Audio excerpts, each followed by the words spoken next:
I designed this adjustable clamp rack years ago for a specific purpose, to grow with my evolving clamp collection.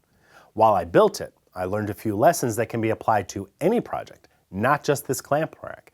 Lessons that will totally make you a better woodworker. So in this video, I'll show you those lessons while I also show you how to make this really useful rack. The idea is rooted in the fact that many woodworkers start out with a few miscellaneous clamps. You may have a couple of F clamps, some pipe clamps, maybe one or two pistol grip clamps.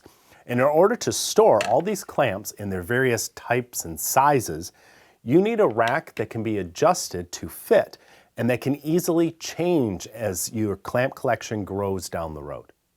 This rack is designed to evolve with you. It can hold up to 40 clamps of all shapes and sizes. It'll probably be the only rack you ever need. Below this video, I'll link to some downloadable plans with easy to follow step-by-step instructions. Look for it in the video description or pinned to the top of the comment section.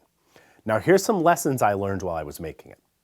All the brackets required angled cuts to create triangles. Now I usually cut triangles on the bandsaw, but that leaves a rough edge that needs a lot of sanding. And since I had 12 of these to make, it just made sense to come up with a better way. So I took about 5 minutes to make a simple jig for the table saw.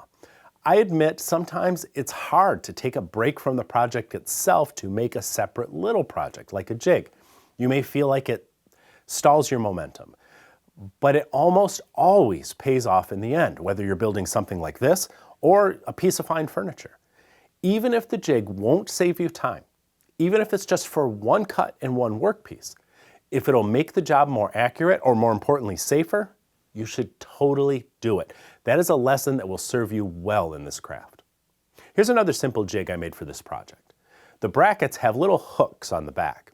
You want that to slip over a plywood rail inside the rack carcass. Now if the space within the hook is too tight, the bracket won't work well. So I took a piece of plywood that was equal in thickness to my rail, I clamped it in a vise, and I held my project parts in place over the end as I clamped on a stop block. Now I can use this to assemble all 10 brackets with the proper gap inside the hooks. If I hadn't taken a couple extra minutes to make this simple assembly jig, I know half my brackets wouldn't have fit properly. Sometimes assembly jigs are as important as cutting jigs. Work smarter, not harder. By the way, I know some of you are going to ask why I designed this with a hooking bracket rather than a simple French cleat bracket. I think a French cleat would make the bracket too easy to just knock off when you're removing clamps, which could cause them to just fall down on the floor. I think this design is much more secure. Here's another challenge I had to overcome that was unique to the plywood I was using.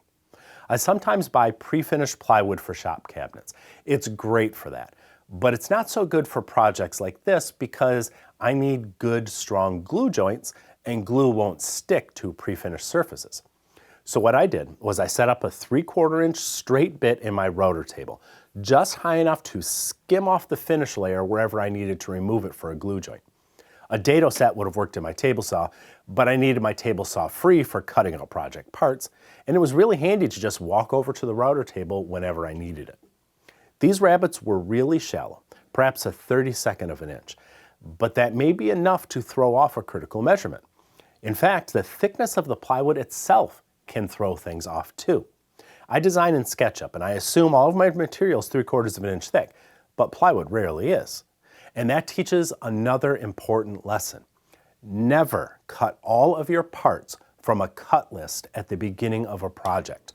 Cut them out only as you need them, so you can make adjustments to compensate for things like joinery or material thickness or small mistakes that you may have made in assembly. Overall, this build took 1 day and it only required half a sheet of plywood. I'd estimate the cost around 30 to 40 bucks. Not bad for something this versatile and that'll hold up to 40 clamps. Like I said, it may be the only clamp rack you ever need. Grab the plans at the link below and build one for your shop. Now here's something else that'll really up your woodworking game. It's just a couple of cuts. Your ears will be fine, right? They will be if you have your IsoTunes Bluetooth earbuds in, because you'd already have your ANSI certified hearing protection on because you're listening to your favorite music and podcasts. And you're supporting a small family business at the same time. Please use the link below this video to learn more and to show them you support what we do as well.